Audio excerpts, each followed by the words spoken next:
Viral Beauty Tips Review Malayalam എന്ന ചാനലിലേക്ക് എല്ലാവർക്കും സ്വാഗതം. ഇന്ന് നമ്മൾ ട്രൈ ചെയ്ത് നോക്കാൻ പോകുന്നത് സീക്രറ്റ്സ് ഓഫ് നാച്ചുറൽ ബ്യൂട്ടി എന്ന ചാനലിലെ ഒരുപാട് പേര് എത്രയോ കോടിക്കണക്കിന് ആൾക്കാർ കണ്ട് വൈറലാക്കിയ ഒരു Japanese skin whitening face mask ആണ് നമ്മൾ ട്രൈ ചെയ്ത് നോക്കാൻ പോകുന്നത്. അപ്പോൾ ഈ ഒരു ക്രീം തേച്ച് കഴിഞ്ഞാൽ ഇതുപോലെ വെളുത്തിരിക്കും എന്നാണ് പറയുന്നത്. നമ്മുടെ നാട്ടിലെ മലയാളികൾ വരെ ആ ചാനലിൽ പോയി കമൻറ്റ് ചെയ്തിട്ടുണ്ടായിരുന്നു. പക്ഷേ ഇതുവരെ ആരും ട്രൈ ചെയ്ത് നോക്കി എന്ന് പറഞ്ഞിട്ട് ഞാൻ കണ്ടില്ല. എന്നാൽ പിന്നെ നമുക്കൊന്ന് ട്രൈ ചെയ്ത് നോക്കാം. ശരിക്കും ഇതുപോലെ വെളുക്കുമോ ഇല്ലയെന്ന് എന്തായാലും നോക്കിയിട്ട് അതിൻ്റെ റിവ്യൂ കാണാം. അപ്പോൾ ഇതിൻ്റെ ആദ്യത്തെ റെസിപ്പി പച്ചരിയാണ്. നമ്മുടെ വീട്ടിലെല്ലാവരുടെ അടുത്തും കാണും പച്ചരി. അപ്പോൾ പച്ചരി നന്നായിട്ട് കഴുകിയെടുത്തിട്ട് ഇത് ഒരു 48 മണിക്കൂർ ഒരു കപ്പ് വെള്ളം ഒഴിച്ചിട്ട് കുതിരാൻ ഇടണം. അങ്ങനെ കുതിർക്കാൻ വെച്ച ആ അരിയുടെ വെള്ളമാണ് നമുക്ക് വേണ്ടത്. അപ്പോൾ ഞാനിവിടെ ഒരു കപ്പ് വെള്ളം എടുത്തിട്ടുണ്ട്. ഈ പച്ചരി നന്നായിട്ട് കഴുകി വൃത്തിയാക്കിയ പച്ചരി ഇതിലേക്ക് ചേർക്കാണ്. ഏകദേശം 3 ടേബിൾ സ്പൂണോളം പച്ചരി ഞാൻ എടുത്തിട്ടുണ്ട്. അപ്പോൾ ഈ പച്ചരി നമുക്ക് ഈ വെള്ളത്തിൽ വയ്ക്കാം. എന്നിട്ട് ഒരു 48 മണിക്കൂറിന് ശേഷം നമുക്ക് ഈ ഒരു വെള്ളം ഉപയോഗിക്കാനെടുക്കാം. അങ്ങനെ 48 മണിക്കൂർ കഴിഞ്ഞിരിക്കുകയാണ്. ഈ ഒരു വെള്ളമാണ് നമുക്ക് വേണ്ടത്, അരി നമുക്ക് വേണ്ട. അപ്പോൾ വെള്ളം മാത്രമായിട്ട് ഒരു ബൗളിലേക്ക് മാറ്റിയെടുക്കാം. നമ്മുടെ വീഡിയോ ആദ്യമായിട്ട് കാണുന്ന ആരെങ്കിലും ഉണ്ടെങ്കിൽ ഒന്ന് സബ്സ്ക്രൈബ് ചെയ്യാനും പിന്നെ അതുപോലെ തന്നെ ബെൽ ബട്ടൺ ഓളാക്കി വെക്കാനും മറക്കരുത്. അപ്പം ഞാൻ ഈ ഒരു പാത്രത്തിലേക്ക് വെള്ളം മാറ്റി വെച്ചിട്ടുണ്ട്. ഇനി അടുത്തത് വേണ്ടത് ഡോവ് സോപ്പാണ്. അപ്പോൾ അവരതിൽ ഡോവ് സോപ്പ് എടുത്തത് അതുപോലെ തന്നെ ഞാനും എടുത്തിട്ടുണ്ട്. ഏകദേശം 3 ടേബിൾ സ്പൂണോളം ഡോവ് സോപ്പ് വേണം. അതൊന്ന് ചിരണ്ടി എടുത്തിട്ടുണ്ട്. അത് ഈ വെള്ളത്തിൽ ചേർത്തിട്ട് ഇതൊന്ന് അലുത്തെടുക്കണം. ഈ സോപ്പ് നന്നായിട്ട് ആ വെള്ളത്തിൽ യോജിച്ച് മിക്സ് ചെയ്ത് എടുക്കണം, കട്ടയൊന്നും ഇല്ലാണ്ട്. പിന്നെ അടുത്ത ഇൻഗ്രീഡിയൻ്റ് ആണ് അവരെടുത്തിരിക്കുന്നത് പാൽപ്പൊടി. അപ്പോൾ പഞ്ചസാര മധുരമില്ലാത്ത പാൽപ്പൊടിയാണ് ഞാൻ എടുത്തിരിക്കുന്നത്. അതും 1 സ്പൂണോളം എടുത്തിട്ടുണ്ട്. പിന്നെ ഇവിടെ എടുത്തിരിക്കുന്നത് കോൺ സ്റ്റാർച്ചും ഞാനിവിടെ 1 ടേബിൾ സ്പൂണോളം എടുത്തിട്ടുണ്ട്. ഇനി അവരെടുത്തിരിക്കുന്നത് ഇതിലേക്ക് ചേർക്കാൻ വേണ്ടി എടുത്തിരിക്കുന്ന നാരങ്ങയാണ്. അതിൻ്റെ നീര് മാത്രം നമുക്ക് എടുത്താൽ മതി. അപ്പോൾ ഒരു നാരങ്ങയുടെ നീര് ഞാൻ എടുത്തിട്ടുണ്ട്. ഇതെല്ലാം ഇതിലേക്ക് ഈ ബൗളിലേക്ക് ഒഴിച്ചു കൊടുത്തിട്ട് നന്നായിട്ട് മിക്സ് ചെയ്ത് കൊടുക്കുകയാണ് ചെയ്യുന്നത്. അപ്പോൾ ഇതിലെ കട്ടകളെല്ലാം അലുത്തുപോയി നന്നായിട്ട് മിക്സ് ചെയ്ത് വെക്കാം. ഇതുപോലെ കുറേ ചാനൽ അവർക്കുണ്ട്. അതിൽ ഇവർ ഇതുപോലത്തെ വീഡിയോസ് കുറേ ഇടുന്നുണ്ട്. എല്ലാ വീഡിയോസും നല്ല വൈറലാണ്. അപ്പോൾ ഇതിൽ ആരെങ്കിലും ഉപയോഗിച്ച് നോക്കിയിട്ട് ഇതുവരെ റിവ്യൂ ചെയ്ത് കണ്ടിട്ടില്ല. എന്തായാലും ഞാൻ ട്രൈ ചെയ്ത് നോക്കാമെന്ന് വിചാരിച്ചിട്ട് ഈ ഒരു റെസിപ്പി എടുക്കുകയാണ് ഫേസിൽ അപ്ലൈ ചെയ്യാൻ വേണ്ടിയിട്ട്. അപ്പോൾ ഇത് നന്നായിട്ട് മിക്സ് ചെയ്തിട്ടുണ്ട്. ഇനി ഇത് നമുക്ക് അടുപ്പത്ത് മീഡിയം ഫ്ലെയിമിലിട്ടിട്ട് ഒന്ന് ചൂടാക്കിയെടുക്കാം. അപ്പോൾ ഒരു ക്രീമി പരുവത്തിൽ വരുന്ന വരെ നമുക്ക് ഈ ഒരു മിക്സ് നന്നായിട്ട് ചൂടാക്കിയെടുക്കാം. ഈ ഒരു ഐറ്റം കരിഞ്ഞു പോകുന്നൊക്കെ വിചാരിക്കും, പക്ഷെ കരിഞ്ഞൊന്നും പോവില്ല കേട്ടോ. നന്നായിട്ട് ക്രീമി പരുവത്തിൽ നമുക്കിത് കിട്ടും. അപ്പോൾ ഇതൊന്ന് ചെറിയൊരു മീഡിയം ഫ്ലെയിമിലിട്ടിട്ട് ഞാനൊന്ന് ചൂടാക്കിയെടുക്കുകയാണ്.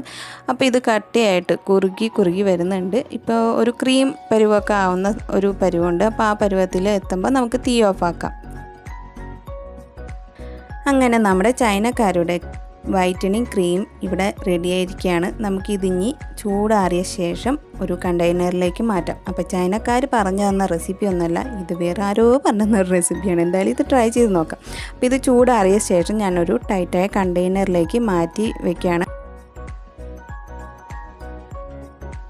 അങ്ങനെ ഇത് ഒരു കണ്ടെയ്നറിലേക്ക് മാറ്റി. അപ്പോൾ ഇപ്പോൾ കാണുമ്പോൾ ഇതൊരു ലൂസായിട്ടുള്ളൊരു പരുവത്തിലിരിക്കും. പക്ഷേ നമുക്കിത് തണുത്ത് കഴിഞ്ഞ് നല്ല ആ ബൗളിൽ ഇട്ട് കഴിയുമ്പോൾ ഇതൊരു കട്ടിയായിട്ട് സോപ്പാണല്ലോ നമ്മൾ ഇതിൽ ചേർത്തുന്നത്. ആ സോപ്പിൻ്റെ ഒരു പരുവത്തിലേക്ക് ഈ ക്രീം വരികയാണ് ചെയ്തത്. അപ്പോൾ ഈ ഒരു കണ്ടെയ്നറിലേക്ക് ഞാൻ മാറ്റിയിട്ട് ഫ്രിഡ്ജിൽ സ്റ്റോർ ചെയ്യുകയാണ് ചെയ്തത്. അപ്പോൾ ഞാൻ ആദ്യം തന്നെ കയ്യിലാണ് ഒന്ന് പരീക്ഷിച്ച് നോക്കിയത്. ഏതെങ്കിലും രീതിയിൽ വല്ല ഇറിറ്റേഷൻ ഉണ്ടെങ്കിൽ അത് നമുക്ക് മുൻകൂട്ടി കാണാൻ പറ്റുമല്ലോ. അതുകൊണ്ട് ഞാനിതൊന്ന് കയ്യിൽ തേച്ചു. അത് കഴിഞ്ഞിട്ട് കൈയൊക്കെ നന്നായിട്ട് 20 മിനിറ്റ് കയ്യിൽ തേച്ച് വെച്ച ശേഷം കൈ വാഷ് ചെയ്തു. എന്നിട്ട് നോക്കിയപ്പോൾ എനിക്കൊരു മാറ്റമൊന്നും തോന്നിയില്ല കേട്ടോ. പേഴ്സണലി കയ്യിൽ തേച്ചിട്ട് എനിക്കൊരു മാറ്റം തോന്നിയില്ല. അപ്പോൾ ഇതാണ് എൻ്റെ ഫേസ്. അപ്പോൾ കയ്യിൽ കുഴപ്പമില്ല എന്ന് തോന്നിയത് കൊണ്ട് ഫേസിലേക്ക് ഇനി അപ്ലൈ ചെയ്ത് കൊടുക്കുകയാണ്. അപ്പം ഞാൻ ഈ ഒരു ക്രീം ഇതുപോലെ ഒരു കട്ടി പരുവത്തിലാണ് വരുന്നത്. അപ്പോൾ ഈ ഒരു ക്രീം ഞാൻ ഈ ഫേസിലേക്ക് അപ്ലൈ ചെയ്ത് കൊടുക്കാം.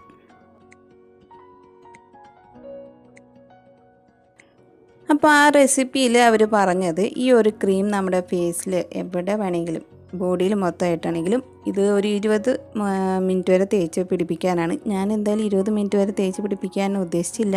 ഏകദേശം 10 മുതൽ 15 മിനിറ്റ് വരെ ഞാൻ തേച്ച് പിടിപ്പിച്ചുള്ളൂ. അപ്പോൾ ഇത് സോപ്പിൻ്റെ കണ്ടൻറ്റ് ഉള്ളത് കൊണ്ടാണ് എനിക്കൊരു ചെറിയൊരു ബുദ്ധിമുട്ടുള്ളത് തോന്നി. അതൊരു 10 മിനിറ്റ് കഴിയുമ്പോൾ തന്നെ നമ്മുടെ മുഖത്തൊക്കെ ഒരുമാതിരി വലിഞ്ഞ് ഇതാവണ പോലെ തോന്നിയായിരുന്നു.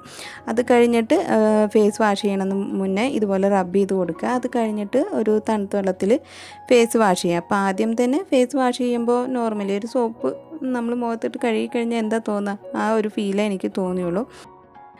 ആ ഒരു ചാനലിൽ അവർ കാണിച്ചതുപോലെ നമ്മൾ ആ ക്രീം മേത്ത് തേക്കുമ്പോഴേക്കും ഈ കറുത്തിരിക്കുന്ന കുത്തുകൾ പാടുകളെല്ലാം മാറി നമ്മുടെ മുഖം ഇല്ലെങ്കിൽ സ്കിൻ നന്നായിട്ട് വെളുത്ത് വരും എന്നാണ് അവർ അതിൽ കാണിച്ചത്. പക്ഷെ അതുപോലെയൊന്നും വരത്തില്ല. എനിക്ക് ആദ്യത്തെ യൂസിൽ തന്നെ തോന്നി അതുപോലെയൊന്നും എന്തായാലും വരത്തില്ല. അപ്പോൾ ആദ്യത്തെ യൂസിലുള്ള ഒരു മാറ്റം നിങ്ങൾക്ക് കാണാം. വലിയ ഗ്ലോ ഇല്ല, എന്നാലും ചെറിയൊരു ഗ്ലോ തോന്നിയായിരുന്നു. പിന്നെ അത് ഞാൻ കണ്ടിന്യൂസ് ആയിട്ട് ഒരാഴ്ച ട്രൈ ചെയ്തു. അപ്പോൾ അതിൽ വന്നൊരു ചെറിയ മാറ്റം എന്താണെന്ന് നിങ്ങൾക്ക് നേരിട്ട് കണ്ട് നോക്കാം. എനിക്കപ്പോൾ പേഴ്സണലി തോന്നിയൊരു കാര്യം ഞാൻ പറയാം. അപ്പോൾ എൻ്റെ മുഖത്ത് ചെറിയ പാടുകൾ ഉണ്ടായിരുന്നല്ലോ, അത് ചെറുതായിട്ട് കുറയുന്നത് പോലെ ഉണ്ടായിരുന്നു. പക്ഷേ മുഖം വെളുത്തതായിട്ടൊന്നും എനിക്ക് തോന്നിയില്ല. അതുപോലെ തന്നെ സ്കിന്ന് നമ്മൾക്ക് തൊടുമ്പോൾ പുഴുങ്ങിയ മുട്ടയല്ലേ അതിൽ തൊടുന്ന പോലെയായിരുന്നു സ്കിന്ന് ഉണ്ടായിരുന്നത്. പിന്നെ എനിക്ക് തോന്നിയ ഒരു നെഗറ്റീവ് എന്ന് പറഞ്ഞാൽ മുഖത്ത് ചെറിയ ചെറിയ കുരുക്കൾ പുതിയത് വരുന്നുണ്ടായിരുന്നു. അതും നമ്മുടെ മൂക്കിൻ്റെ സൈഡിലും കവിളിൻ്റെ മുകളിലായിട്ടൊക്കെയാണ് വന്നത്. അങ്ങനെ ഒരു ബുദ്ധിമുട്ടുണ്ടായിരുന്നു. അതുകൊണ്ട് ഞാനത് ഒരാഴ്ച കറക്റ്റ് യൂസ് ചെയ്ത് കഴിഞ്ഞിട്ട് സ്റ്റോപ്പ് ചെയ്തു. പിന്നെ ഇടയ്ക്ക് നമുക്കൊരു ഫേസ് വാഷ് പോലെ ഉപയോഗിക്കാൻ പറ്റുന്ന ഒരു ഐറ്റമാണ് ഇത്. മുഖത്ത് സോപ്പ് ഉള്ളത് കൊണ്ട് മുഖം കഴുകാൻ വേണ്ടി മാത്രം ഉപയോഗിക്കാം, അത് മുഖത്ത് ഇതുപോലെ പരട്ടി വയ്ക്കാനൊന്നും കൊള്ളില്ല. അതുപോലെ സ്കിന്നൊന്നും വൈറ്റനിങ് ആവത്തുമില്ല. അപ്പം നിങ്ങളാരും ഇത് ട്രൈ ചെയ്ത് നോക്കരുത് എന്ന് ഞാൻ പറയുള്ളൂ. അത് ട്രൈ ചെയ്യുകയാണെങ്കിൽ ഫേസ് വാഷ് പോലെയൊക്കെ ഉണ്ടാക്കിയാൽ മതി. അപ്പോൾ ഈ ഒരു ഇൻഗ്രീഡിയൻസ് നിങ്ങൾ ആരെങ്കിലും ട്രൈ ചെയ്തിട്ട് നിങ്ങൾക്ക് വല്ല റിസൾട്ട് കിട്ടിയിട്ടുണ്ടെങ്കിൽ അതൊന്ന് അറിയിക്കുക. അപ്പം ഞാൻ ആരോടും ഇത് ട്രൈ ചെയ്ത് നോക്കാൻ പറയില്ല. ജസ്റ്റ് ഫേസ് വാഷായിട്ട് ഉപയോഗിക്കാൻ പറ്റിയ ഒരു സംഭവമാണ്, അല്ലാണ്ട് അതിൻ്റെ അപ്പുറം ഒന്നുമില്ല ഇതിൽ. അപ്പോൾ നിങ്ങൾക്ക് ഇന്നത്തെ വീഡിയോ ഇഷ്ടപ്പെട്ടെങ്കിൽ നിങ്ങൾ ലൈക്ക് ചെയ്യുക. അതുപോലെ എൻ്റെ ഫസ്റ്റ് പിക്ചറും സെക്കൻഡ് പിക്ചറും ഞാൻ കാണിച്ചിട്ടുണ്ട്. അതിൽ വല്ല മാറ്റം നിങ്ങൾക്ക് തോന്നുന്നുണ്ടെങ്കിൽ അതും കൂടി കമൻറ്റ് അറിയിക്കുക. എനിക്ക് പേഴ്സണലി ഒന്നും തോന്നിയില്ല. അപ്പോൾ എൻ്റെ ഇന്നത്തെ വീഡിയോ നിങ്ങൾക്ക് ഇഷ്ടപ്പെട്ടെങ്കിൽ ലൈക്ക് ചെയ്യുക, ഷെയർ ചെയ്യുക. അതുപോലെ തന്നെ നിങ്ങളുടെ ഫ്രണ്ട്സിനും റിലേറ്റീവ്സിനും കൊണ്ട് സബ്സ്ക്രൈബ് ചെയ്യിപ്പിക്കാനും മറക്കരുത്. അപ്പോൾ ഇനി അടുത്ത വീഡിയോയിൽ കാണാം. അതുവരെ എല്ലാവരോടും ബൈ.